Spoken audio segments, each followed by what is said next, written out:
The time is now 6 p.m. Our regular city council meeting for April 12, 2020 is now in session. First on the agenda is Councilmember Hayward will lead us with the opening prayer and the pledges of allegiance to the United States and the state of Texas. Please rise.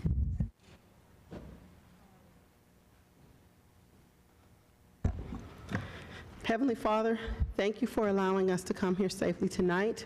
I ask that you continue to watch over us as we are here in this meeting, knowing that there is bad weather coming, that you keep us all safe, and that we can all return home safely. Thank you for just us being here, being able to do the city's business and making sure that we make the right decisions as we go forward for the city. Thank you for our first responders who put their lives on the line daily for us, and we appreciate that, and let them know that we truly do, and give them the words that they can impart on others as they meet them in the roads and places where they are. Thank you for our city staff who try to work hard through all the different challenges that we have in the city as we continue to grow. I ask that you continue to just bless us and keep us strong in you, and as we watch over you and watch over us. I ask these blessings in your son's name, amen. I pledge allegiance to the flag of the United States of America and to the republic for which it stands, one nation, under God, indivisible, with liberty and justice for all. Honor the Texas flag. I pledge allegiance to thee, Texas, one state, under God, one and indivisible. Thank you, Councilmember Hayward. All right. As a reminder, students who are participating in the Hal Baldwin Scholarship are required to sign in on the sheet located in the back. Students watching our meeting online can still receive credit by contacting Sarah Gonzalez at 210-619-1015. Again, that's Sarah Gonzalez at 210-619-1015. All right, we'll move on. We have a presentation, a special presentation to recognize Ms. Monica Kewen. If I can have Ms. Coleman, Mr. Kelm, and Chief Bain, floor is yours.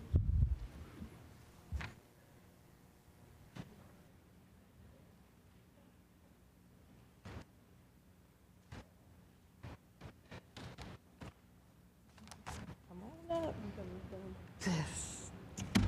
Hello, Council, Mayor, and Dr. Brown. As part of our Telecommunicators Week, we would like to recognize one of our telecommunicators for a superb job that they did last May and June. Monica Keene was working on May 30th and on June 3rd. While working her normal shifts on these nights, she received calls on both days for 2 different females in active labor. While 911 operators are never aware of the calls that they are about to receive, an active labor call is rare, but in Monica's case, it happened twice in a week. On May 30th specifically, Monica was able to calmly receive a call from the husband for a 37-year-old female with contractions 1 minute apart. While calmly navigating the call, you could hear the mother in the background, and amidst the chaos, you can eventually hear a baby crying. Once the baby was delivered, Monica was able to accurately instruct the parents to wrap the baby in a blanket, to keep the baby warm, and clamp the umbilical cord. She dispatched an ambulance to the residence and kept the parents calm throughout the process. Monica was able to stay on the phone with the parents, obtaining each of their names and having them unlock the door for EMS to arrive. Tonight, we are joined by one of the families, Christine, her husband, Eric, their 2 children, and baby, Madeline. Tonight is the first time that Monica has been able to meet the family. And also at this time, Brandon with EMS has a presentation for her.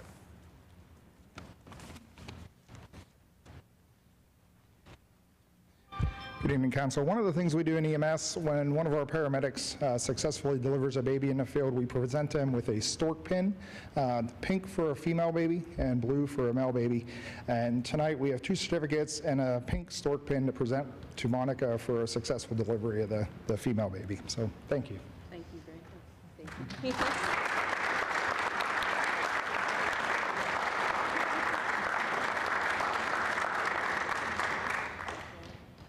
Thank you. Yep. We get a picture? Let's get a picture.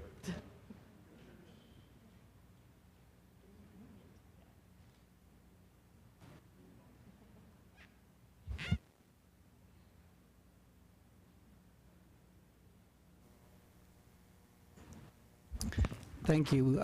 I just want to say, wow. I could only imagine what that phone call was like, delivering a baby while you're on the phone. The experience, the calmness, the composure that you have to answer those type of calls. Thank you so much.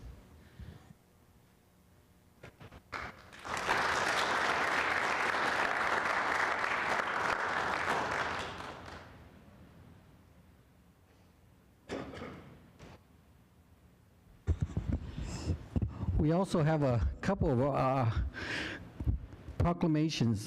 If I can have Ms. Coleman join me back up here, please.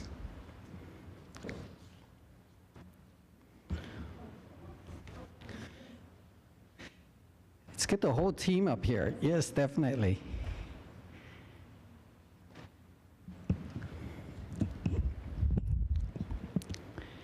This is the City of Schertz National Public Safety Telecommunications Week, April 10th through April 16th, 2022. Whereas emergencies can occur at any time that require police, fire, or emergency medical services. Whereas when an emergency occurs, the prompt response of police officers, firefighters, and paramedics is critical to the protection of life and the preservation of property. Whereas the safety of our police officers, firefighters, is dependent upon the quality and the accuracy of the information obtained from citizens who telephone the City of Schertz Emergency Communications Center.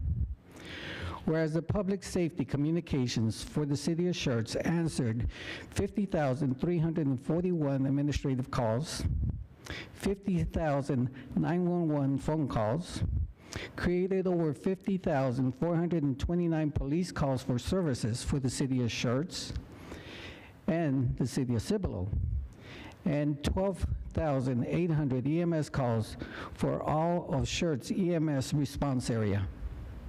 Whereas the public safety telecommunications are the first and most critical contact our citizens have with emergency services.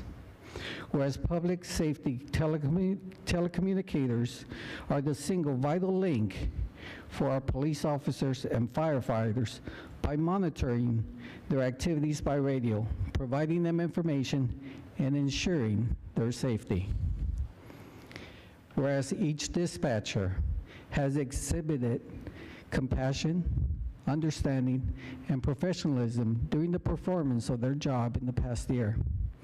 Therefore, let it be resolved that I, Ralph Gutierrez, Mayor for the City of Schertz, proclaims National Public Safety Communications Week, April 10th through April 16th, 2022, and encourage all citizens to join in honoring the men and women whose diligence and professionalism keeps our city and our citizens safe.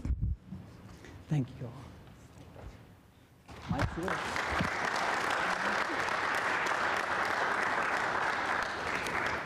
Thank you. So I just have a few things that I wanted to say for the people that show up.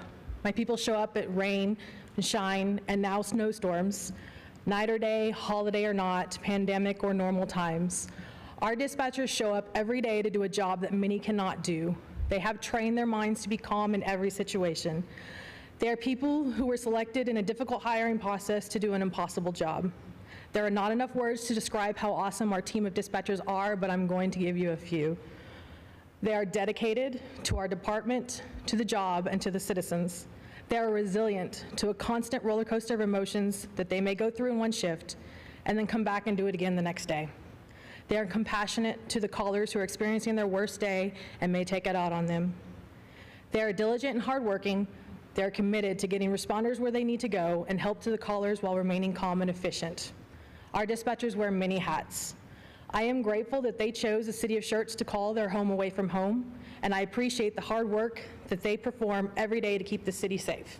Thank you so much to our communications officers.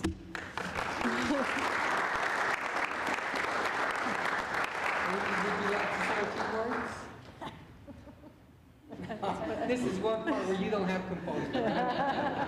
Come on, let's take a picture. Come on, okay.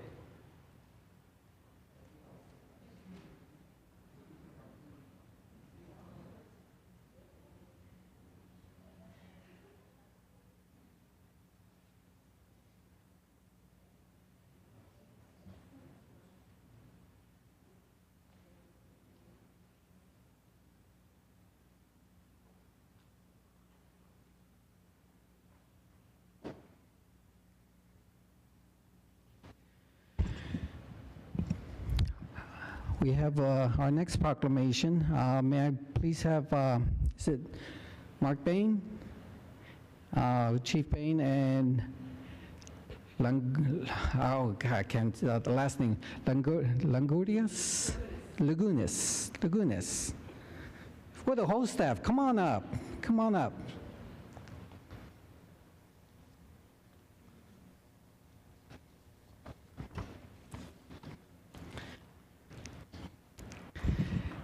This is the City of Schertz Proclamation, National Animal Care and Control Appreciation Week, April 10th through April 16th, 2022. Whereas the National Animal Care and Control Association has designated the second full week of April as Animal Care and Control Appreciation Week. Whereas various federal, state, and local government officials throughout our country take this time to recognize and thank and commend all animal control officers and animal services staff for their dedicated service they provide to the citizens, the public safety, and domestic animals and livestock across the nation. Whereas every day, animal control officers and animal control technicians put themselves in potential dangerous situations to protect the health and welfare of all kinds of animals and the public. Whereas the City of Schertz recognizes and commends the Schertz Animal Service personnel who answer the calls for assistance, capture roaming and potential dangerous animals, rescue animals, investigate reports of animal abuse, educate pet owners about responsible care, and mitigate disputes between neighbors regarding pets. Whereas in 2021, the City of Schertz Animal Services responded to 1,436 calls and over 1,200 animals for intake. Whereas the animal control officers provide essential community functions, including the enforcement of animal control laws, protecting the public from diseases such as rabies, and educating the public on the proper care of its community's pets. Now, therefore, be it resolved that I, Ralph Gutierrez, Mayor for the City of Schertz, do hereby proclaim National Animal Care and Control Appreciation Week, April 10th through April 16th, 2022, and encourage all citizens to join me in thanking our city, the City of Schertz Animal Services and dedication for their exceptional service that they provide to our citizens and also the animals in our community. Thank you. Megan, would you like to say a few words? Yes, Mayor. Thank you. I didn't write anything down like Nicole, but we appreciate the recognition and the support, and I think I can speak on behalf of all of Animal Services that we are so proud to serve this community and care for the animals in this community. And we work hard every day to improve the coexistence between animals and humans. So, thank you.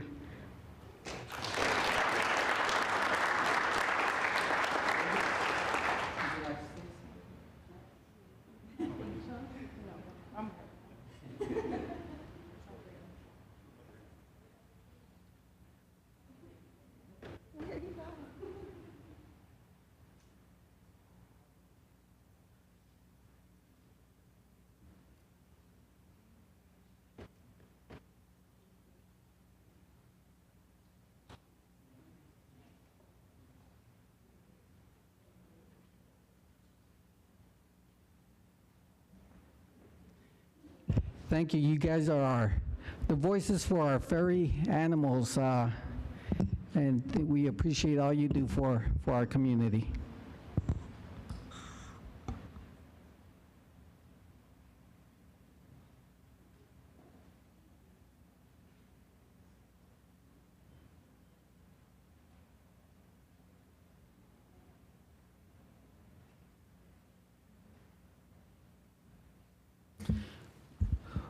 All right, we'll continue with announcements of upcoming events. Ms. Gonzalez? Yes, thank you, Mayor. On Thursday, April 14th is going to be the Northeast Partnership Meeting. That is from 11:30 to 1 p.m. at Olympia Hills Golf and Conference Center in Universal City. If you have not already RSVP'd to the City Secretary's office, please be sure to do so. On Monday, April 18th is going to be the SSLGC joint meeting with City Council. It'll be from 6 to 7 p.m. at 3027 North Austin Street Utilities Operations Center Trading Room. If you plan to carpool, make sure to be in the city manager office area to leave at 5 o'clock p.m. On Saturday, April 23rd and Sunday, April 24th is going to be the JBSA Great Texas Air Show at Randolph Air Force Base. And then finally, on Tuesday, April 26th, will be our next regularly scheduled city council meeting at 6 p.m. in the chambers. Thank you. Thank you. All right, announcements and recognitions by our city manager, Dr. Brown. Yeah, thanks, Mayor. I just wanted to recognize our dispatch officers, our telecommunicators, and what a fantastic job they do every day for our community. And on behalf of the staff, we're deeply appreciative of all they do. And the same with our animal care staff. They do a fantastic job. Megan has really done a great job leading that organization. Now that they're back in their facility and the air conditioning is working, so we're very pleased with that. We'll be having a sort of a housewarming on April 30th, so that event will be coming up. We'll get more information out on that, and that's all for tonight. Thanks, Mayor. All right, thank you. Announcements and recognitions by the mayor. I do just have one announcement. We had Love Where You Live this past weekend, and the community involvement. There was over 100 residents, not just from Schertz, from the surrounding areas, Cibolo and Garden Ridge, helping on one of our neighborhoods. I appreciate the involvement, and I was glad to be a part of that too. And thank you, Mr. Fowler, for making this happen for our communities. All right, we'll move on. Next is the hearing the residents. This time is set aside for any person who wishes to address the city council. Each person is limited to 3 minutes, and we ask before addressing the council, for the record, please state your name and address. We do have a couple of public hearings, so I just want to point out that you may speak at the hearing the residents. You may choose to wait until the public hearing, or you can speak at both. The choice is yours. Mayor Pro Tem, will you please call our first speaker? We have 6 individuals tonight.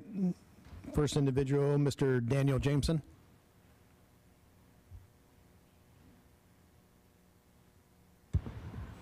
Good evening, Mayor. My name is Daniel Jameson, 1048 Richmond Drive here in Schertz. And I just want to send a thank you from the residents over here behind the in the senior village area. They said, tell the council, thank you very much from a lot of the veterans over there, our seniors, that they really appreciate the work that the city put out in support for their efforts, because a lot of them, can't do it no more. And to have somebody come in and help them out with that was a big help. And there again, I was a part of it. The mayor, like you said, was a part of it. Councilwoman Whitaker and City Manager Dr. Brown was all part of it. And we really enjoyed working that event for the community and helping the city out. Once again, thank you on behalf of the veterans and the residents of Schertz. Thank you. And Ms. Maggie Tedderington.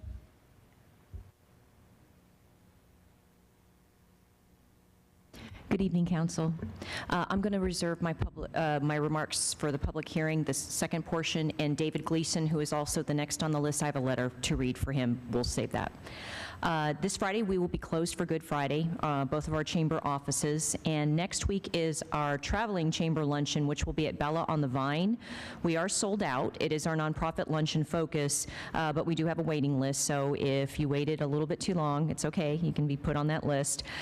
Besides being the nonprofit focus, we also have a presentation of a check from Shred Day, which I wanted to give a shout out to Charles Kelm, to the Schertz Police, as well as Suzanne and all our team at Public Works for helping us put that together. We had almost 300 cars go through in a 3-hour period, a lot of electronic shredding, a lot of just document shredding, and so the Hyper Group who put this on are donating 50% of the proceeds to the Guadalupe County Children's Advocacy Center, and so they're going to do that at next week's luncheon.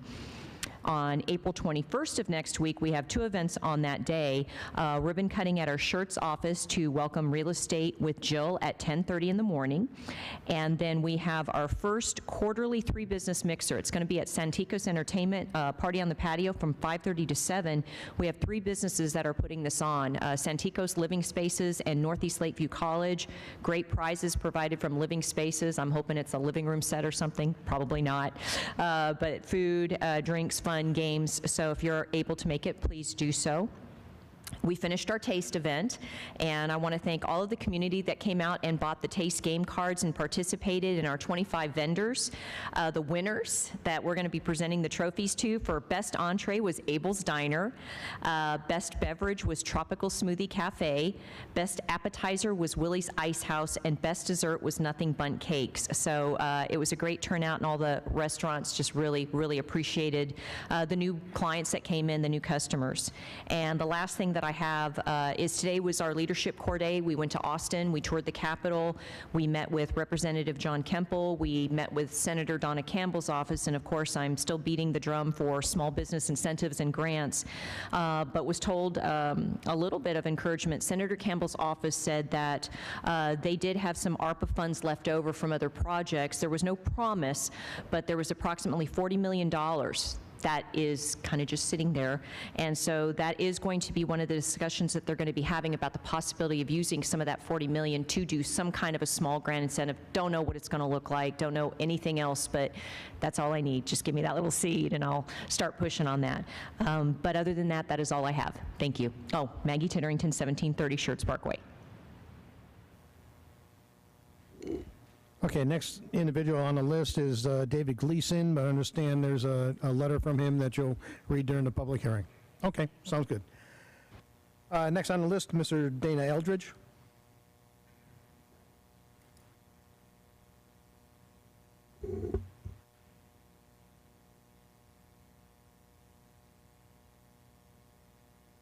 Dana Eldridge, 2628 Gallant Fox Drive, Schertz, Texas, 78108. Nice to see you back, Mr. Davis. Last week I got up here and I made a comment about some power lines in regards to a QT going in on 35 in Cibolo Valley. I failed to recognize the fact that in the whole thing, it's going to be considered Cibolo Valley / Hal Baldwin Drive. Now, I've only lived out here since 1996, I guess. That's been Wiederstein Road until the last couple of years when it got changed to Cibolo Valley. There's never been an indication that it was Hal Baldwin Drive over there going over 35. The question is, where did that come up? How much is it going to cost the city to rename that, to redo all the signs to say Cibolo Valley / Hal Baldwin Drive? If it was going to be anything, it should have been Cibolo Valley / Wiederstein, because that's what it's been for many, many years. Just a little bit curious as to how that came about without any kind of questioning from council.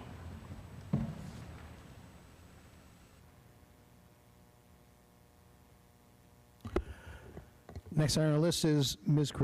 Christina. Okay, I'm going to give this my best shot. Kazmierczak.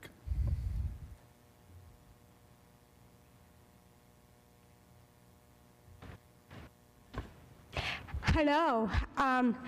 I live in 2795 Manchester, Texas. Good evening. My name is Christina Kazmierczak. I lived for over 16 years. When my dad retired from the Army, we decided to stay in this wonderful town.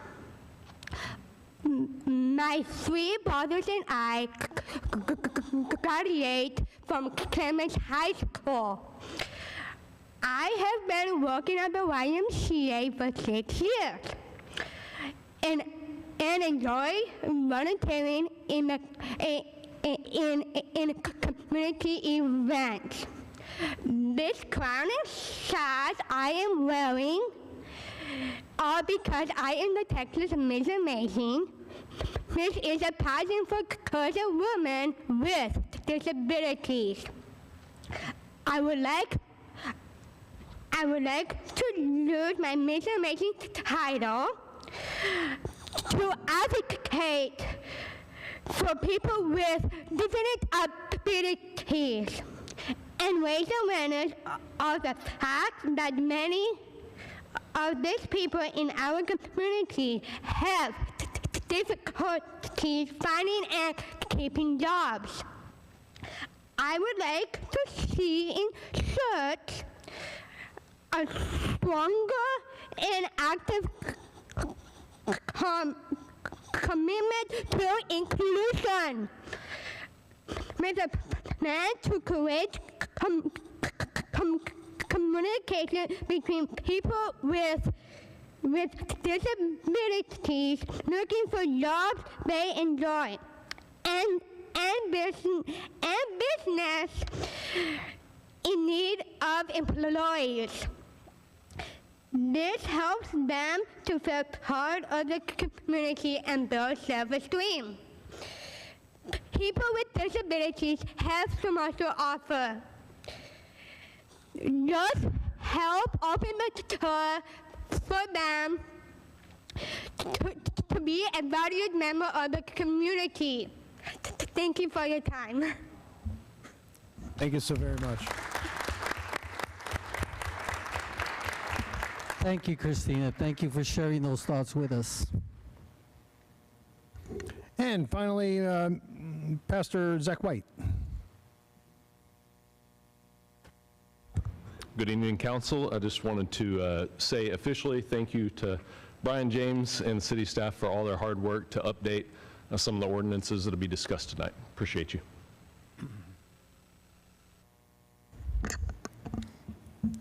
All right, we'll move on to consent agenda items.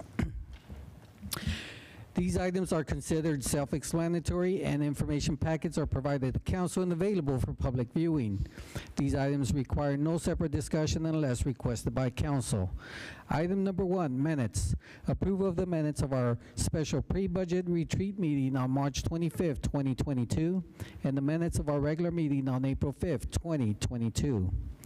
Item number 2, ordinance number 22T12, an ordinance by the City Council of the City of Schertz, Texas, amending Chapter 78, Article 7, roadway capital recovery fees, incorporating amended land use assumptions and amended capital improvement plans for such facilities, providing for collection of impact fees, providing for a severability clause, and providing for a penalty clause for violations of this ordinance, and this is our final reading. Item number 3, ordinance number 22S13, an ordinance by the City Council of the City of Schertz, Texas, amending the Master Thoroughfare Plan of the City of Schertz, Texas, and other matters in connection therewith. This is also a final reading. Item number 4, resolution number 22R41, a resolution by the City Council of the City of Schertz, Texas, approving requests for Schertz Main Street Local Flavor Economic Development Grants for 539 and 820 Main Street in the City of Schertz, Texas, and related matters in connection therewith. Mayor Pro Temp, will you continue reading the rest of the consent items? Item number 5, resolution number 22R42. Resolution by the City Council of the City of Schertz, Texas, authorizing a subdivision improvement agreement, Crossvine Modules 2, Unit 1, and other matters in connection therewith.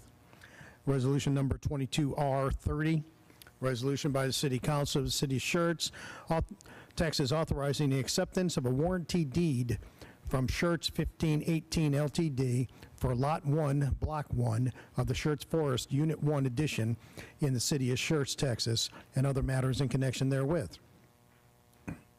Resolution number 22R39, a resolution by the City Council of the City of Schertz, Texas, authorizing a second round of hazard pay for employees that continue to provide service during the COVID-19 emergency declaration and other matters in connection therewith.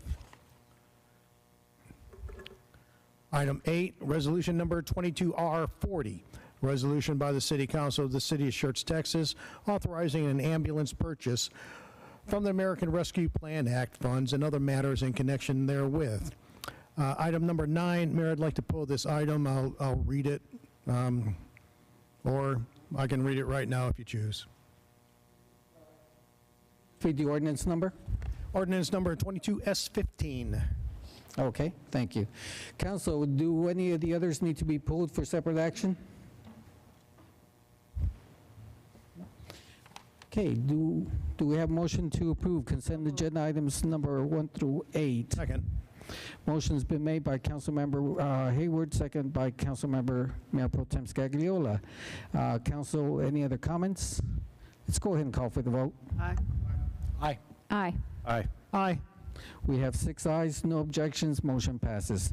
All right, we'll go back to item number 9. Okay, item number 9, ordinance number 22S15, an ordinance by the City Council of the City of Schertz, Texas, to approve a special use permit to allow for operation of a convenience store with gas pumps on approximately 2.7 acres of land, more specifically described as the northwest corner of the intersection between Interstate Highway I-35 and Cibolo Valley Drive, also known as property identification number 62840, City of Schertz, Guadalupe County, Texas, and this is the final reading.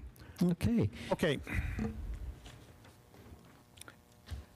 Thank you, Mayor. Brian James, Assistant City Manager for the City of Schertz. The item you have before you is an SUP, specific use permit for the gas station with convenience stumps for the QT at 35 and Hal Baldwin Parkway, aka Cibolo Valley Drive, where it is on the other side of IH-35. Yeah, here's the thing, Brian. You don't need to elaborate further. I'm really not in disagreement with the special use permit.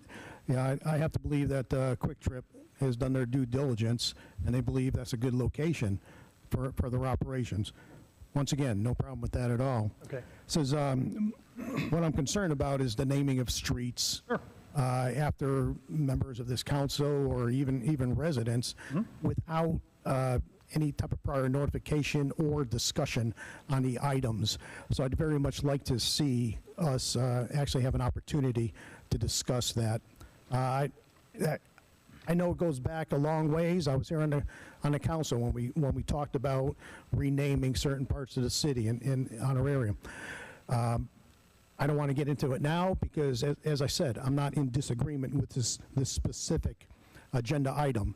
It's just I'm really hoping that we can have that discussion about naming before any street signs are posted. Sure. So most definitely, Councilman. So to clarify, I think this is one that, as you said, was talked about at some time in the past. When Hal Baldwin passed away, then there was discussion of naming this complex after him. When we entered into the agreement with the city of Cibolo for construction of that section of Wiederstein from 35 to Old Wiederstein, and they requested that the name change there to Cibolo Valley Drive. It was talked about there. So this is one of those things that sort of had lingered out there. Staff's understanding may have been incorrect, is that the thought was this section on the other side of 35 would be named Hal Baldwin Parkway. The logic of that was that's the road that sort of leads up to what was at the time to be the Lone Star Rail Station. He was a proponent of that project. That's my recollection of how the conversation came about. But you're correct, there wasn't any official naming action because there wasn't a road there to be named. The road stopped at 35. When council passed the ordinance to change the name of Wiederstein to Cibolo Valley Drive, it was clear that it stopped at the 35 going back to Wiederstein, the confusion part. There was even comments in the report about the time of the honorary kind of naming. It's called this, but you call it that. And so that was, frankly, the reason staff made sure to put that discussion in this staff report was a way to raise the awareness of council, frankly, that this was out there. So this is a bit different than some circumstances where we want to change the name of a road. And I'm not sure that, other than the Cibolo Valley Drive, that I can recall that happening here in my tenure. Actually, Hollering Vine was changed by council at some, so that's 2. But in this case, typically what happens where streets get named is they're named based on the property owner and the platting of the process. And in this case, with the QT plat, that dedicated a section of right-of-way. There was a need for the name. Staff said, hey, we recall the idea was to name this after Hal Baldwin. They said, perfectly fine by us. But what staff wanted to do is make sure we put that issue in front of council. Thus, we laid that out in the staff report so that council had the opportunity. So to be clear, if council would like to have a discussion, make that decision, you can certainly at the end of the meeting request, can we put up the naming of this section, have that discussion at council and kind of go through that normal process. So again, not saying staff did it the right way, that was the logic of what we tried to do, is give council a heads up, have awareness, so that if you wanted to consider it, talk about it, decide what you wanted to do, it was the prompt to be able to do that. So again, typically at the end of the meeting, those come and we can have it on. Again, I don't believe that the folks from QT have a preference either way, perfectly fine with whatever, but typically what happens is roads come in and are named by the developer. Often there is a connection at times to somebody or something, things like that. So David Lack Boulevard, for example, things like that. And again, it's typically the developer. So if that answers your question and provides the path forward. I wanted to comment, but because this is a specific use of mine is on the naming and the naming is not on the agenda, I don't think I can really discuss that. Correct? So if you want to go in depth in the item, I think Brian's suggestion is correct. Put it on a future agenda. Okay, we can do that, because I have some history I just wanted to talk about. Okay. So we'll just make it a workshop. Yes, sir. That's what we assumed will happen. So we can have that on at the next meeting on the 22nd, I think. But one question: when there's cities butted up to each other, it's common that you have one where the city has their naming and the other city. Yeah, that's not uncommon. So it's not uncommon that either, because two things. One is you have two different cities and we're kind of starting in separate segments. The other thing that you'll have happen, and this is a good example, in fact, we dealt with this on the School of Science and Technology up 35 on the opposite side. They're in for an expansion of that. They will be building that backage road. There was discussion of, hey, does this need to be named Wiederstein? And the decision on part of staff with regard to the factors we consider was no, it's problem to have two very disconnected sections that likely are going to take so long, it's confusing for public safety, let them name it something else. So that's not uncommon either, that you have issues occur there. And again, don't want to get into in depth, we'll cover in a couple weeks, but it was very specific that we were naming the section from 35 frontage to Wiederstein, Cibolo Valley Drive, and there was not a commitment to go beyond. So, but again, happy to have that in 2 weeks. We can get Thank you, Mr. James. Okay. Is there a motion to approve ordinance number 22-15? So move. Second. Motion's been made by Mayor Pro Tem Scagliola, second by Councilmember Hayward. Any other comments? Let's go ahead and call for the vote. Aye. Aye. Aye. Aye. Aye. We have 6 ayes, no objection, motion passes. All right. We'll move on to item number 10. It is a public hearing, ordinance number 22S18, an ordinance by the City Council of the City of Schertz, Texas, to amending Part 3, Schertz Code of Ordinance, the Unified Development Code, UDC, Article 9, Section 21.9.9, tree preservation and mitigation, to cap the maximum required tree mitigation, repealing all ordinances or parts of ordinances in conflict with this ordinance, and providing a servability clause and providing an effective date. Okay, this is our first reading. Mr. James, you have the floor. Thank you, Mayor. So again, as Pastor White said, this is one that a lot of people have waited a long time, very happy that is coming forward. So just a reminder, the City of Schertz has a tree mitigation ordinance. So when development occurs, the applicant has to conduct a tree survey, identify what's out there. Certain species of trees of certain size are required to be shown on that tree survey. You have to get a tree permit to take them down. And certain trees have to be mitigated for, which means generally either they have to plant new trees to replace them, or they can pay into the tree mitigation fund. Now, there are some exceptions to having to do that. So for example, if it's in a utility easement, that's exempt from mitigation. If you've got a road on the city's thoroughfare plan, for example, the road we just talked about, and we'll talk about in 2 weeks, if there's a tree in the middle of it, that's exempt from mitigation because city's saying we got to run a road through there. If the tree is diseased or dying or is a hazard, it's exempt as well. Now, that being said, I would say our tree ordinance works pretty well for the most part, except where you have a heavily wooded lot.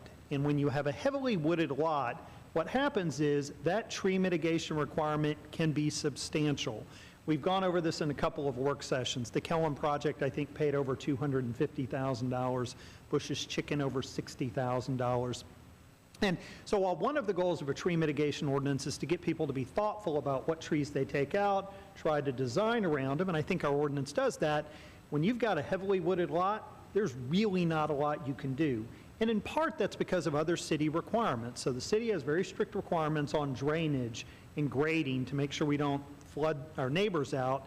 But that often means a lot of earthwork has to happen, and so that often means trees have to come out with it. And so, again, from a staff perspective, despite the best efforts of developers to be thoughtful about trees, because mostly they tend to view them as adding value to their property, and so mutual beneficial there, that heavily wooded lot is the problem. So after working with the subcommittee, numerous discussions with various groups, what staff has essentially done is cap the mitigation per acre. Now, to be clear, to avoid some confusion and numerous phone calls and emails that I got from folks, the way our ordinance is required is you essentially have to mitigate in caliper inches, is the way it starts. And if you can't do that, you pay a fee. And so the amendment that staff has made to add under D of Section 5 is it caps the mitigation at 100 inches per acre. And that generally equates to $10,000 per acre. So essentially what it means is if you've got a 1 acre piece of land, we go through our normal motions to calculate, and you would have to pay, like Bush's Chicken, $60,000, you're capped at $10,000. We worded in the ordinance on caliper inches because that's sort of how it starts, and often folks will do a combination. So the effect is to cap at 10,000 per acre or the equivalent plantings. Now, the other provision we put in, because the folks who are on our well-led, well-chaired committee of P&Z and council members, at one of the meetings, they said, what do you do if it's not entirely heavily wooded, but you've got them kind of a bunch grouped up in one corner? And so, for instance, if you have a 100-acre tract of land, they've got 5 acres in the corner that are covered in trees, do you cap them using the 100 acres? And after thinking about it, we said, well, that seems kind of unfair. And so thus staff put in a provision to say that in those cases, we'll draw an area around that cluster of trees, generally 20 feet beyond. We'll use that as the acreage for the purpose of capping it. But again, I want to be clear, it is not intended for everybody to walk in and start going, well, I got 15 feet between these trees, so take that out. It's really not that. It's really the example I gave of, you've got a 10-acre piece of land, for example, you've got trees clustered up in a 1-acre corner, we would use the 1 acre to calculate the cap as opposed to $100,000 is the gist of it. So we'll have to work through that. If we find it doesn't work out, if we find it's problematic, we'll be back to P&Z and back to council to amend, but that's essentially the gist of it. And so that's what staff's recommending. Thank you, Mr. James. All right, this is a public hearing. Is there anyone in attendance who would like to address this council in reference to this subject? Public hearing is limited to 3 minutes, and for the record, please state your name and address. Maggie Titterington, 1730 Schertz Parkway.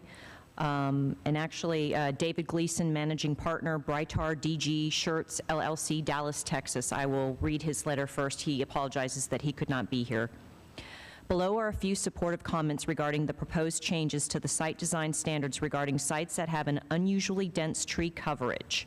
The added cost to develop these and similar sites based on the current tree mitigation formula, even before the recent explosion in development and construction costs, just adds a financial burden that is difficult to rationalize. Our estimates of the cost to develop the 1.7 acres under the current ordinance and related tree survey would be in excess of $100,000 or $58,800 per acre.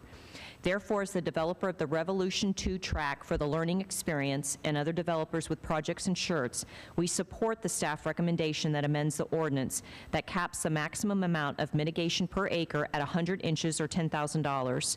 We further support the added provision where trees are generally clustered, staff has the discretion to define the acreage of the property as an area extending 20 feet beyond the tree canopy of the cluster in determining the acreage. Sincerely, David Gleason, Managing Partner. And then I myself, for the chamber, we just want to thank Brian and all of the meetings that we have had with other groups. We support this amending of the tree mitigation. We ask for council support and approval of this tonight. We just feel like this is a really great compromise. We're still making developers accountable for the trees because trees are important, but at the same time, 800 trees on 10 acres, that's just incredibly crazy. And again, Brian, thank you so much for all the hard work on this, and we do ask for your support and approval. Thank you. Okay, is there anyone else who would like to address the council in reference to this subject? Going once, going twice.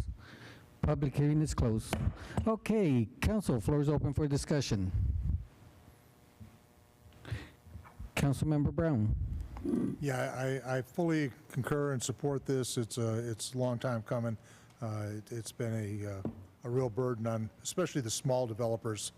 You know, when you come up with a nice piece of property that you're going to keep nice, we shouldn't penalize them for trying to do a good job on it. So I concur and will support. Councilmember Whitaker. First, I'd just like to say thank you for the acknowledgement of a well-run subcommittee. Yes. It was a team effort. As with all of these, subcommittees, hours went into the discussion to come up with what you guys put together, and I think it reflected our thoughts and our discussion. So I'm also in favor, like Councilman Brown said, it makes sense for the smart development, but also protecting, trying to protect the trees. We all love trees. This is a good compromise to be able to make sure we're doing both. So I think it was a good job. Thanks. Councilmember Dalla. So this is a conversation that's been going on for years. A lot of time and effort's been put into this. I think we're in a good place on it. Like you said, we get something that we don't want out of this, we can always go back and change it, but I think this is definitely a good movement in the right direction to try to balance things out between heavily wooded lots and lots that have already been clear-cut and have been used for farming for decades. So, Mayor Pro Tem Scagliola. Yeah, I go back a little ways, and I remember when we didn't have a tree mitigation process in place. And it was actually quite a good thing to actually develop a plan. But more than anything else, it was designed to raise awareness that we need to protect our trees out there. These trees have been around longer than me, longer than you, longer than this subdivision, some of them. They needed to be protected. Who else was going to stick up for them? They can't really come here and talk on their own behalf. So it was meant to raise awareness, not to be punitive. And it kind of seemed that, well, unfortunately, with some of the remaining lots in the city, they happen to be fairly well densely populated with trees, and that was unfortunate. And the tree mitigation policy wasn't really appropriate at some point. So it's good that you sat down with us and we came up with this idea. It's as Councilmember Dalla said, it's kind of incremental. We can take a look-see, and if necessary, tweak it again. But I think the bottom line is we've tweaked it in the right direction. Thank you. I just want to thank the subcommittees of planning, zoning, and our council to coming up with this compromise between the tree mitigation and development, basically what it comes down to. This actually provides developers an opportunity to calculate the maximum amount that it will cost. Most of the time, it'd probably be less than that, but at least they have an idea of what the cost would be instead of just trying to figure out how many trees are in there. Because without knowing, before $800,000 is what one estimate was, and that was just the worst case scenario. And this situation provides them that opportunity to calculate the expense when it comes to the trees. All right, council, any other comments? Mayor, I make a motion that we approve ordinance 22S18. Second. We have a motion made by Councilmember Dalla, second by Councilmember Davis. Any other comments? Let's go ahead and call for the vote. Aye. Aye. Aye. Aye. Aye. Aye. 6 ayes, no objection, motion passes. Thank you, Mr. James. We'll move on to item number 11, ordinance number 22S19, an ordinance by the City Council of the City of Schertz, Texas, amending Part 3, Schertz Code of Ordinance, Unified Development Code to Article 4, subsection 21.4.5, post-decision procedures, Article 5, subsection 21.5.2, zoning district establishments, and subsection 21.5.5, statement of purpose and intent for residential districts. Also, Article 8, subsection 21.8.9, I lost my place. Outdoor display and storage. Article 9, subsection 21.9.10, parks and open space dedication requirements. And Article 10, subsection 21.10.2, parking standards, general provisions, and subsection 21.10.4, parking standards, schedules of off-street parking. First reading. Mr. James, that's quite a bit. That is quite a bit, a lot of dots in there. Yeah, I need some. We didn't have to read it. I need some semicolons in here too. So, okay, floor is yours. Throw those in randomly. We don't really know what they're for. We just periodically we'll stick some in. So as mentioned, staff is running a number of ordinance amendments. We're kind of doing it in batches based on workload. So this is not the last you'll have. You'll have some coming back in a few weeks as well on a couple different items. But this is a bit of a mishmash. So a couple things that we're doing, and I'll walk through the amendments. The first is we've got a provision that currently says when applicants come forward with applications, if they're denied, they've got to wait 6 months to come back. Sort of makes sense. We don't want people turning around, resubmitting, just running through. The problem is, and in particular, some of our boards and commissions, if they don't have all the members seated, it creates a bit more of a challenge for the applicant. So Board of Adjustment, for example, they can get a quorum, but it may require every single person there to vote for it in order to be approved. And so what we've done is added an amendment that says if you don't have the full slate of members, that 6-month period doesn't apply. At times in the past, people would say, wait, I'd like to delay it, table it. This just provides another option for that. So again, the key is to make sure we get everybody there to the meeting, boards and commissioners, but if we don't, it doesn't penalize the applicant in not being able to come back in and see if the full slate would matter. Because again, if you had one more member show up, in theory, it could be approved next time. So that's one change we think is fairly straightforward. The other change, and this is really sort of a big one, a bit of a momentous one, we think, and this again goes back to the subcommittee, had to do with their core function was to really look at residential lot size, suburban residential lot size for single-family detached. And ultimately what they came down with are a couple of things. One is kind of a guideline for planned development districts when someone comes forward with those to say, what are we willing to typically do in terms of minimum lot sizes, mix of lot sizes, things like that, as well as some development standards to make sure that the subdivision comes out the way it does. And the hope is that we can streamline the process of running those PDDs forward. We don't have to map everything out because we have these criteria. So it's good for the applicant, it's good for city staff because that eats up a lot of our time and we still think we maintain a high quality development. Then the other part is, what do we do when people say, I don't want to do a PDD, I've got a fairly small piece of land, I just want to kind of go straight zoning, or I'm coming in with straight zoning for different parcels. And ultimately, what the committee recommended is that we remove the prohibition from granting new zoning for R6 and R7 lots. So one of the big ones is to pull out the change that was made more than 10 years ago when Councilman Scagliola, I think, was the only one here, and there were no trees, and they've all grown up since then.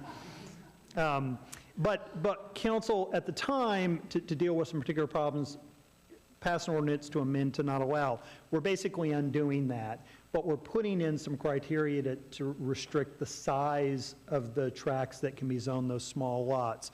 And so generally that's the idea, is we're going to limit how many of the small lots.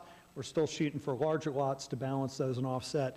But one key thing that the committee talked about is they basically said, look, we don't need to create a new residential district. The ones that we have, we think work fine.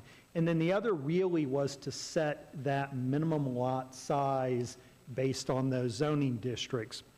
And so that's really, I think, one of the keys here. And it'll be something that you may have people talk about. There may be somebody tonight saying, with this, if they come forward with staff and they want to do 50-foot lots, 55-foot lots, unless it's a really unique product, or unless you're doing something that's a townhome, something like that, our normal standard for the single-family detached are going to fall to those R6 and R7s kind of going forward.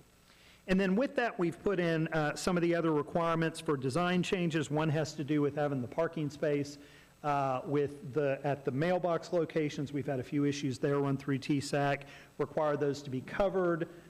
So inclement weather, often we can work with the school district to say, hey, put the bus stop there, that way kids have a place to shelter with it as well.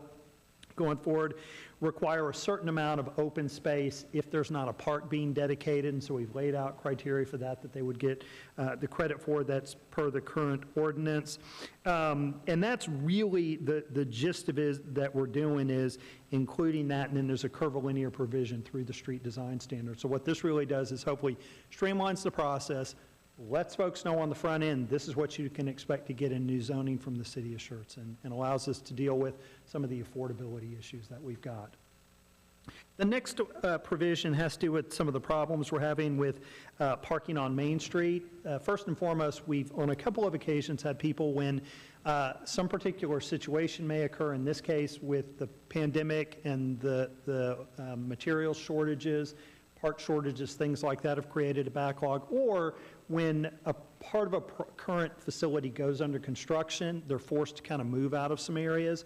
So what we've done is put in a provision that people can come and apply to park on an unpaved area for up to 6 months. It's a one-time deal, staff approved, to help mitigate that circumstance so we don't have some negative spillovers on the surrounding community, and that we're better able to work with folks who are currently here and wanting to go forward. But the other thing that we've done is, particular to Main Street, we've said if you're an auto repair related use, light or heavy, the parking has to occur on the lot.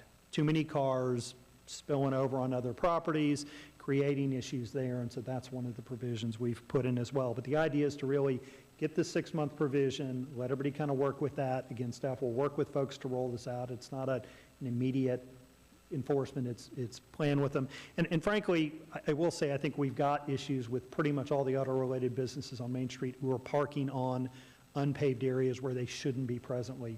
You'll just see them sort of creep into a particular area, and so we're going to work this with code enforcement, PD, and try to find a balanced approach, which is what typically council wants. But we think the majority of the problem that people experience will be mitigated with this 6-month, get the bulk of them off, and buys us some time to work through going forward. So that's the provision that we've got there. And then generally, trying to make sure that I've got the gist of it. That's pretty much what the changes are for. Again, we should have the changes to the street section coming forward, a couple new zoning districts coming forward to help folks that are low intensity, and then again, based on the work session a couple weeks ago, the changes to the some of the uses in the ACUs. But happy to answer any questions after the public hearing. Thank you. Thank you, Mr. James. All right, again, this item is on the agenda as an open public hearing. Is there anyone in attendance who would like to address the council in reference to this subject? Going once, going twice. Public hearing is closed. All right, council, floor is open for discussion. Councilmember Whitaker? So about the on-street parking, so the new restriction for auto body shops, mechanical shop, whatever, where their customer car, is there, I can't remember how it was written, but customer and employee cars? Intended to be everybody. Now, I will say, we have not had in this, I'm going to be blunt, we've written it the way we've written, but the issue we've really had that we're going to have to, not that we're not going to enforce the other, but the problem we have is vehicles awaiting repair. Right. It's cars coming up, they're stuck, or they've taken up all of their parking on site and they're making the employees park in the street. Right. That's really the problem. But technically, it applies to customers as well, because customers really shouldn't be having to park in the street and walk in. Yeah. Most businesses, they often reserve those spaces for customers, So, as I recall with previous discussions, the concern with doing an ordinance like that was the enforcement of it. So, how do we intend to reasonably be able to handle that type of enforcement? I think what we're going to have is we're going to have a lot of dialogue with the owners of the business. But then what it is they're going to be periodically, we're just going to have a staff person go out there and watch what's occurring for a while. Our citizens are pretty good to sort of give us a heads up when things are going on. And so I think that's how we'll have to do it. But I want to be clear, there are some ordinances that are more of a challenge to enforce than others. So I'll go back to the tree ordinance. Somebody goes out on a Saturday or on a Sunday, cuts down a 24-inch tree. You can find the stump, but can you prove when it came down, how it came down? We have ordinances that are a challenge, but I think from a staff perspective, it's enough to get it to sort of work with folks. The other thing I'll say, and this is an issue too, is based on council direction in the Main Street Committee, we are really working with code enforcement to go out and deal with some of the problems we have on Main Street. And so we've got some other issues we're going to have to be working with business owners for going forward. So yeah, this is not a real easy one to enforce. We have some that you can clearly walk out and say, I can see the Google Earth Streets photo. There was no sign here. I'm standing here in front of this sign. Google Earth photo was from 3 months ago. I can clearly see that measure of this sign is 10 feet tall. I know that's too high, easy to enforce. There are others that are harder. This is not the only one. But again, if we struggle with it, we'll come back.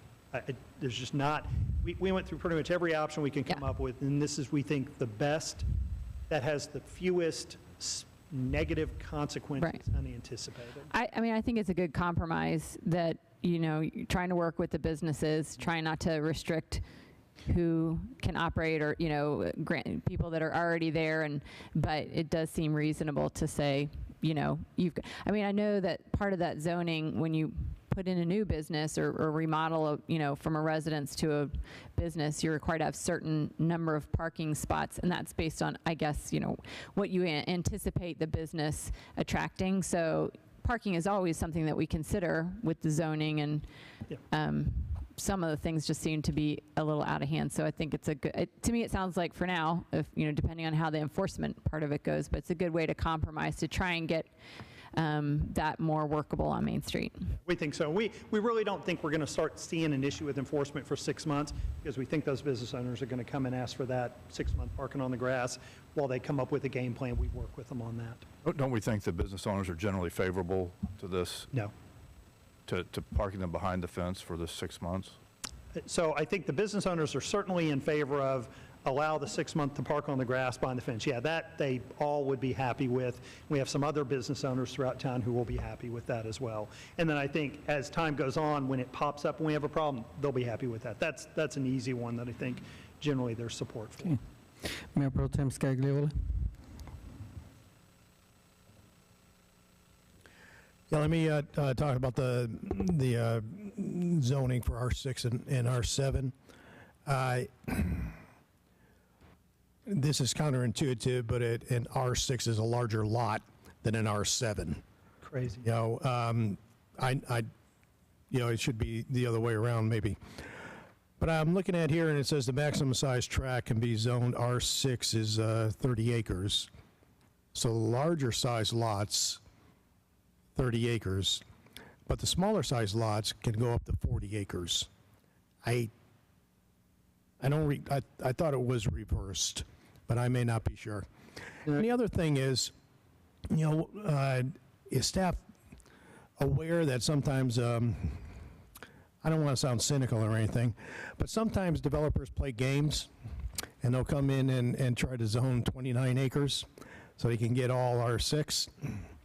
And then, oh, look at this, another piece of property came open. It just happened to be 27 acres. I guess I'll build some more R6. And so on and so forth until eventually you have a couple hundred acres, all of R6. So I was led to understand that staff would mitigate that type of shenanigans, let's call it. Yes, Councilman. So let me say, you may be correct on that. So let me go back and research in between this meeting and the next meeting. And if I flipped it, which is what I'm thinking, we'll correct it back for the final reading. Sounds good to me. But I appreciate the catch. But and yes, to answer the second question. Staff is planning to do that again and to not allow developers to come in piecemeal with particular tracts. But to make clear, if you're coming in with this, then we're going to expect something different around it. Yes, sir. And where is that written other than, a holistic understanding? So one of the things that we're planning to do after this is passed is we're going to develop a guideline to residential development, a separate document. To be clear, it's not got the force of an ordinance behind it, because one of the things that we talked about, if somebody walks in and they say, well, I've got 32 acres, what do we do? I think what I understand there was some idea that, yeah, potentially they can go a little bit more, come in with the separate. But we haven't codified that in the ordinance because it would apply to different property owners kind of going forward. But it would be in that guideline that we would have to pass out because the idea is to streamline the process. They walk in, they've got a proposal, here's what you need to do. If you do that, you can go through pretty quickly. So we'll include it in that. Yeah. I'm satisfied, you dotted the I's and crossed the T's on this. You really did, and I really do appreciate all the efforts you put into it. And that's all I have, sir. Okay. Councilmember Dahl. So first, the comment on the policy that you're going to have on that, I definitely would like to see the final version of that when you do have the verbiage on that. You're talking about the PDD, 50, 55-foot lots. So are we looking at prohibiting 50, 55-foot lots in a PDD, or clarify that a little bit? Sure. So we're not specifically prohibiting that. Again, I think the comment that was made is we may have a unique project that comes in, different kind of development that warrants doing something differently.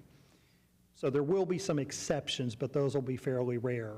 But what staff understood the committee said is that if somebody walks in and they go, yep, it's going to be nice, it's going to be a nice suburban development, I got 200 acres of it, we are not going to, in the PDD, allow single-family detached narrower than that 60 feet. Staff understood the discussion. It was, we're going to go with the R6 and R7.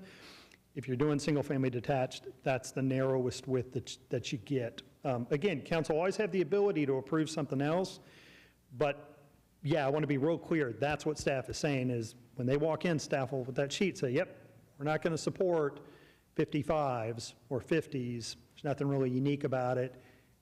That's the sort of assumption, and I think that's what P&Z in particular wanted, was that guideline to say, what are we sort of shooting for on that? So if council has a concern about that, we probably do need to spend some more time on this one. Yeah, I mean, I didn't take that away from the PDD. I mean, that's partly why we looked at bringing back the R6 and R7 is the way I'm recalling that conversation, to have that standard 60-foot lot, and that the PDD would allow the 50s and 55s. In some sort of reasonable ratio. Sure. You know, I think the big hang-up that we had on that committee, and maybe Jill can support me on this, is the big discussion is, as long as they're complying with the 10-foot side setbacks, that we would be okay with the smaller lots. Because realistically, you can only go to a 55 and have a 35-foot wide product. Because if you go to a 50, basically all you're going to have is a two-car garage facing the street. But I don't have the problem with the 55-foot lot being as part of a PDD, as part of some sort of ratio where it's not 100% that. And Jill, you want? Yes, as I recall, I think the main conversation was, can we create these separate zoning districts so that to streamline that process? But I don't think, like within the PDD, Well, now I'm questioning my memory. So Agliola seems to have. Yeah, it. I don't, my recollection was that 60 feet would be the minimum size lot. Now, R6s and R7s would be allowed up to a certain point, but after that, it went with the regular zoning of it. And 50-foot lots and 55 lots simply weren't acceptable. That's how I remember it. And that's my recollection as well. Now, I will offer a couple things, because again, I think I got switched the acreage on the R6 and R7, so that says something. So what staff could do, and I'll look to make sure city attorney and I have a problem, is we could certainly do a couple things. Let me go look through the minutes of the committee, see what that says. We can come back to you in 2 weeks and tell you what that says. But the other thing, and I'll say staff sort of says this, is at times staff has a really good idea of an ordinance, but then after we sleep on it, we think about it, we go, you know, maybe that was kind of it, but I'm not sure that quite works. So council could certainly revisit that. Again, there's nothing locked in with the change tonight on that. So a couple things if the committee said, regardless of what the minutes say, if they said, you know, probably need to spend some more time on that PDD, we could either get the committee back together, staff could come back and run that policy document with a resolution or work with city attorney how we do it, and you could have a separate discussion on PDDs and what the minimum lot size or lot width would be on that,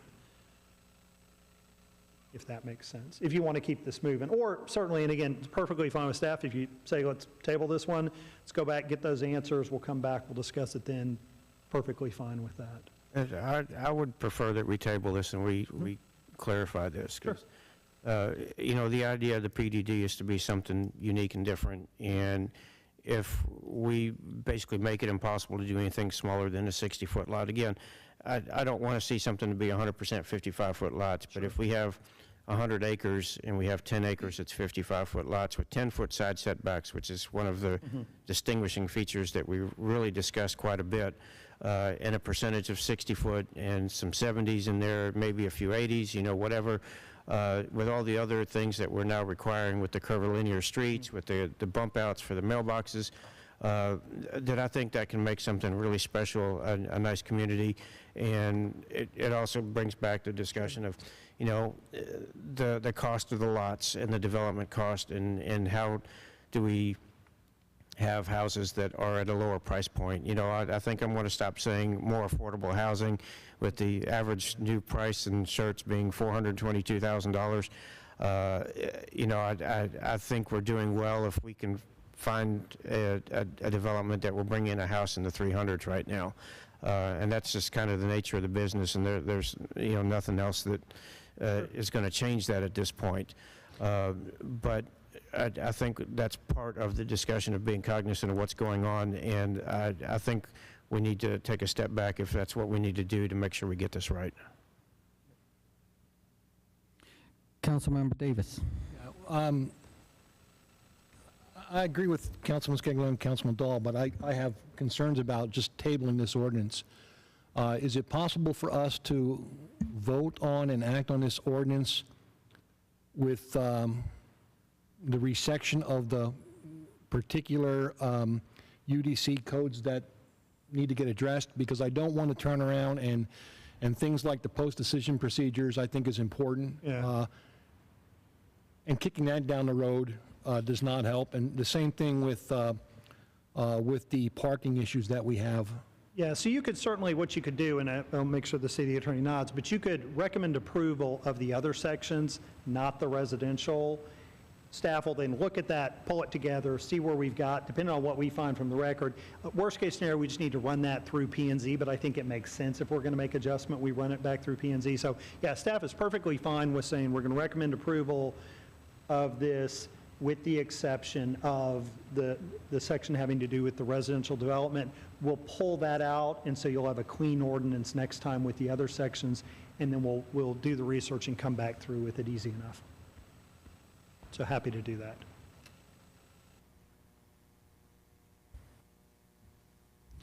Any other comments, Mayor Pro Tem Scagliola? That was going to be my suggestion as well.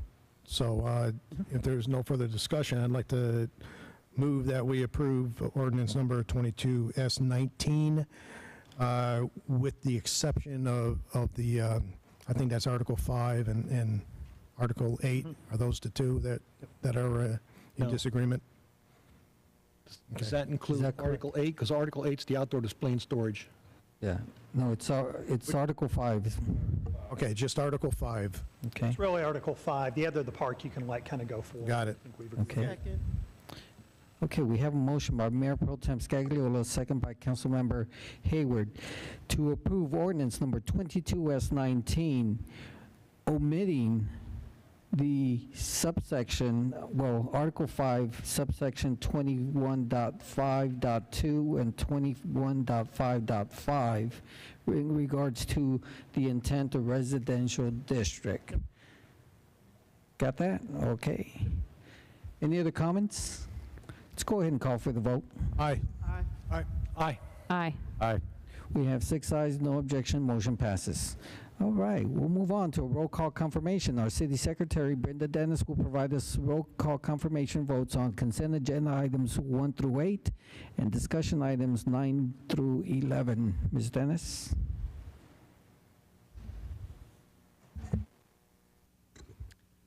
Yes, consent agenda items 1 through 8. A motion was made by Councilmember Hayward, seconded by Councilmember Scagliola. Mayor Pro Tem Scagliola, Councilmembers Davis, Whitaker, Dalla, Hayward, Brown voted yes, no, 1 voted no. Motion passed 6-0. Item number 9, ordinance number 22S15 on final reading. Motion was made by Mayor Pro Tem Scagliola, seconded by Councilmember Hayward. Mayor Pro Tem Scagliola, Councilmembers Davis, Whitaker, Dalla, Hayward, Brown voted yes, no one voted no. Item passed 6-0. Item number 10, ordinance number 22S18 on first reading. A motion was made by Councilmember Dalla, seconded by Councilmember Davis. Mayor Pro Tem Scagliola, Councilmembers Davis, Whitaker, Dalla, Hayward, Brown voted yes, no one voted no. Motion passed 6-0. Item number 11, ordinance number 22S19.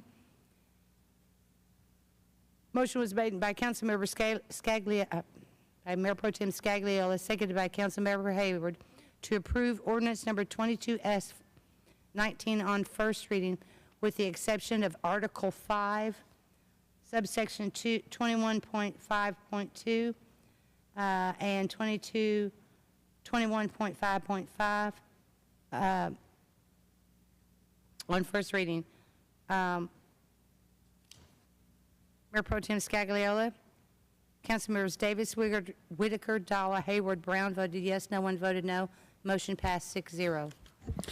Thank you, Ms. Dennis. All right, we'll move on to a workshop discussion on planned road repairs on Old Wiederstein.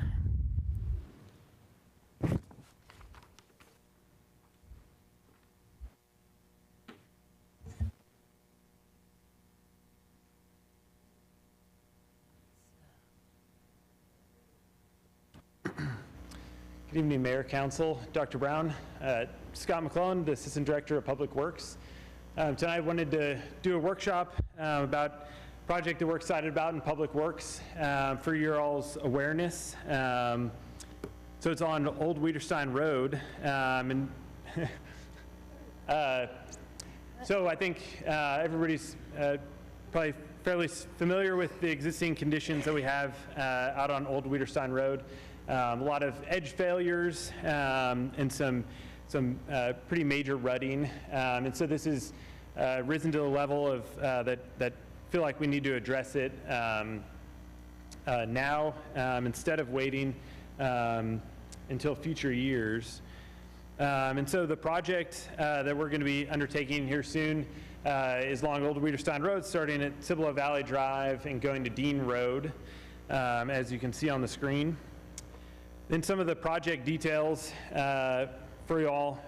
So the scope of this project is just isolated repairs, but then also doing a thin asphalt overlay. So Public Works just did a project down on Banig Road, doing very similar scope that turned out really nice. One of the reasons why we're excited about it is that no contractor. This is all work performed by Public Works street staff, which is always great opportunities for our staff to show their skills in doing projects like this. The project schedule we're planning on doing, unless we receive feedback otherwise, is to begin April 18th, so next Monday. And we think it's going to take just under a month to complete. So May 13th is our estimated completion date. So as I mentioned, we're planning on coming to address Wiederstein. Because of the current condition, we've elevated up out of next fiscal year in our CIP to address it in this current fiscal year. So the total estimated project cost is $62,000. So I have a breakdown there of we have to rent some equipment, lay down machine, obviously buy the materials because we're self-performing the work, the asphalt and the oil that we need. And so because of the total price being over $50,000 and the asphalt approaching near $50,000, we wanted to at least make you all aware so that you knew what we're spending that money on because it's approaching that $50,000 threshold that we're used to bringing projects to y'all for. So one of the ways that we're able to accelerate the project into this fiscal year, we do have available money in our streets fund, but then also within the overall street program that includes sidewalks. We're going to defer the section of Arrow sidewalk that we had planned to do this year to next year. And so as a visual on that, we were planning on doing that Schertz Parkway to Colony Drive sidewalk segment. And so we're deferring that to next year, and so that then we can address the immediate issue of Wiederstein Road. So that's all I had, but certainly happy to answer any questions that anybody might have. Thank you, Mr. McCollum. Okay, Councilmember Dalla. I think this is a good idea. Yeah, I definitely don't like the part about deferring the sidewalk project, but understand we have limited funds and we need to spend it where we can do the most good. I think this is going to provide some overdue relief to the residents that live up in that area until we can get it fully funded for the widening and repaving and reconstruction that we actually need to do. So, good job. Thank you. Mayor Pro Tem Scagliola. Yeah, sometimes I like when Public Works has an idea and you expand on that idea. So I'm just wondering if you're going to do any kind of widening on that road as well as just the paving. So where's the right of way coming from? Yeah, so this project here is working within our existing right-of-way. So in the out years of the CIP, we have, I think it's about an $8 million Wiederstein project that would involve acquiring right-of-way, widening it out to that master thoroughfare plan width. So at this time, we don't have money to do that larger project, but to address the immediate issues, it'll still just be the one lane each direction. The benefit of getting in and doing that asphalt over the entire section instead of just places that it'll clean up some of the roadway edge, which will make the road feel wider because now you can actually drive on the whole width. And so functionally it'll feel a little wider, but it's working within the right of way for this project. Yeah, that's what I was getting at, the harder curb versus rolling into the grass and whatnot. Yeah. Okay, awesome. Thank you. Councilmember Hayward. So with this resurfacing and overlay, about how long will we get out of that road before we have? So it should last about 7 years, is what we expect. So it is full asphalt. It's not like a chip seal or a different surface treatment. So it is there'll be at least 1 inch of asphalt, and then we'll, in different places it'll be a little thicker, but it'll be 1 inch of asphalt. So about 7 years is what we expect to get out of it. So which will hopefully coincide with the time when we have the funds to do that larger project. Yeah, I know that our right-of-ways over there are Cibolos.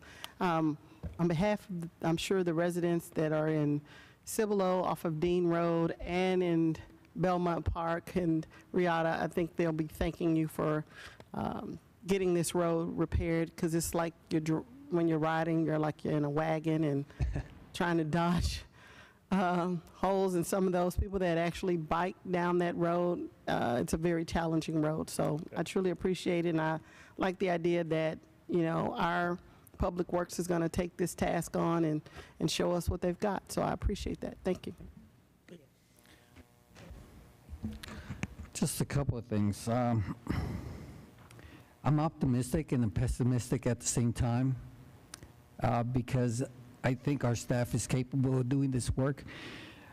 But the cost difference between what we're doing and what you estimated is just, you know, $62K is what we're spending, then you set the project to do the whole widening and everything else on that is $8 million. Yeah. It's overwhelming, you know, the difference. If we can get 7 years out of the $62K that we're putting in, it's well worth it, definitely. But we do have to plan for that. What happens after 7 years? Where are we going to be at? That we have to start planning. The road, you said the repairs start at Dean Road, so the residents will be able to take a left-hand turn into Dean Road? Correct, yeah. So during the project, yes, one of the detour routes is to send people down Dean Road. Okay. Dean Road will be open for those to make, either come up Dean Road and turn right on Old Wiederstein, to head towards 1103, or if you're coming from 1103, you can turn left onto Dean Road. That's what I was concerned, because if they don't live in that neighborhood, they come down that road, all of a sudden they say, I got to turn around. But this time they're being forced to take a left-hand turn. Correct, and we'll have advanced warning so that then they can, you know, if someone needs to turn around, they have Belmont Parkway to turn around at before they get down to where it really necks down. So we'll have signage out there for the closure, and we have an exhibit out to send out, so hopefully everybody's aware whenever we get started. Send my appreciation to the staff that's working on this, because it's, it's the price. I'm just astounded by the cost. You know, $62,000 is not a lot of money when you do a repair that's close to a mile long, from what I understand, right? Yeah. I don't know the exact length, but it's going to be about a mile. All right. Well, thank you. Thank you for the info. Council, any other questions? Yes, Councilmember Brown. Just one item I was thinking about. There is a major neighborhood entrance and exit point there for Willow Point there. Have they been notified? Outside of the fact that there's a sign on the road? Yeah. So our detour routes include closing that off. So we're working with Cibolo to get. Those are Cibolo residents, so we're trying to kind of get Cibolo to help us spreading the word about that, and then you have talked with Cibolo, though. Yeah. Yes. So to try to kind of blast everybody, since it is right on the city limit line, a lot of people coming from Dean Road, and so and going to the Cibolo Elementary on Old Wiederstein as well. So so we're working on trying to get the communication out through both cities. Okay. That's basically what I was getting at. I don't want to be said, well, Schertz didn't say anything. They just showed up and blocked our streets. Yeah. Just to add with Go ahead. Councilmember Brown said, I have been in contact with one of the city council members in that area who was in that district, and messaged me, and he's really trying to get the word out to the residents that this is going to happen, and I think there is some information already flowing. So thank you. I appreciate it. Any other comments? Great news. Thank you. Thank you. All right. Next, we have item number 13. We have a closed session. The City Council will meet in closed session pursuant to Texas Governmental Code, Section 551.071, to consult with its attorney to seek advice about a matter in which the duty of the attorney of the governmental body under the Texas Disciplinary Rules of Professional Conduct of the State Bar of Texas clearly conflicts with the Open Meetings Act, to wit, discussion about various legal issues involved in the development, review, adoption, and amendment of collection development policies for public libraries. The time is now 7:31. We will reconvene after our closed session. Mayor, you got my note? Yes.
The time is now 8:44. We reconvene into a regular session after our discussion and deliberation in regards to agenda item number 13, the development policies for the public library. There is no action required, therefore no vote confirmation. The start time for our session was 7:35, end time was 8:38. All right. We'll move on.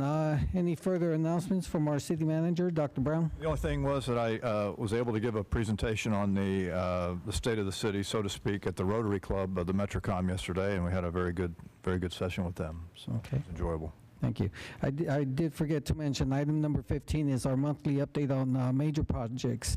That information has been provided for council and is available for public viewing at our home site, Schertz.com. Council, any possible updates or information requested from staff?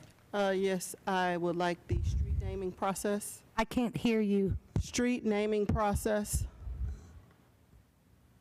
Okay. Okay. Yes. Is that particular to the Hal Baldwin Parkway, Cibolo Valley? Just in general. Both. Yes, ma'am. Okay. Yes, Councilmember Davis? Yeah, sometime in the near future, can we get an update on our billing process?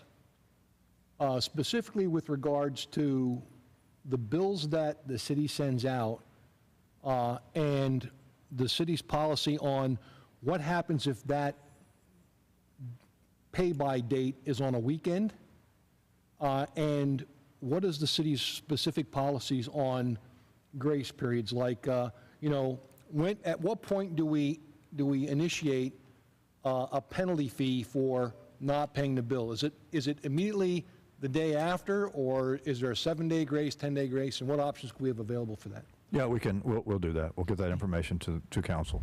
All right. Council, any possible items that you want on the future agenda? No? Okay, announcements by our council members. Mayor Pro Tem Scagliola? Yeah, Saturday was kind of busy. I came by a shred day they had over at the chamber location. That's a wonderful opportunity to get rid of some of those old papers and whatnot. And then the first responders out at Retama. We had a lot of representation out there. It was a really nice event. That's all I have, sir. Okay. Councilmember Davis? Nothing tonight, sir. Councilmember Whitaker?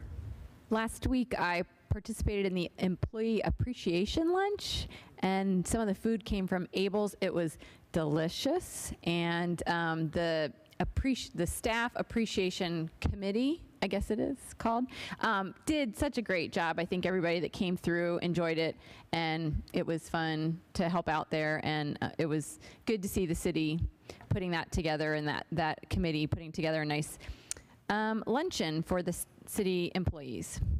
Also, love where you live. So it was mentioned I was there. I participated with my company, but it was brought up here at City Council a few months back and sounded like such a great opportunity. And so I wanted to get our group involved. So I was out there, and I think that the organization did a great job. So I just wanted to give them kudos. And then Monday, I participated in a ribbon cutting at the chamber. Turned out to be a Cibolo business, but was out there supporting them from the city of Schertz. And then just this afternoon was the TERS board meeting. Update on that. It was the first meeting since Chris Price had passed away. Certainly he was missed, and but I appreciate that the member from the Crossvine development here, is assuring us that they're going to move forward with the same vision that Mr. Price had, and he's done such a wonderful job out there at the Crossvine. It was definitely a shock that he passed, and just wanted to express my condolences and say he will be missed. But I do appreciate that the developer is ready and willing to keep going in the same direction. So that is all I have. Councilmember Dalla. Just a couple of things. I did stop by and appreciated the first responders there at the event at Retama Park on Saturday, and then also did make it to the TERS board meeting. It was a little bit late, but I did make it, And that's it for this week. Okay. Councilmember Hayward? Yes, I attended a 3-day TML Leadership Academy. It was a lot of learning opportunities and networking opportunities to get how other cities do things and how we can collaborate on other things, and it was a good event. And I was a little bit surprised at my new DISC survey. Okay. Councilmember Brown? I've been busy as well, but I just want to shout out to our neighborhood services staff. They came and gave a nice presentation to our homeowners association. Ms. Vera and Ms. Locker came and shed a lot of light on what the city can and can't do, and the HOAs really need to see more of them and get that input. So I think it's a good idea to put them under that neighborhood services moniker. It's a little bit less daunting than code compliance, but it does the same thing. All right. The time is now 8:50. We stand adjourned.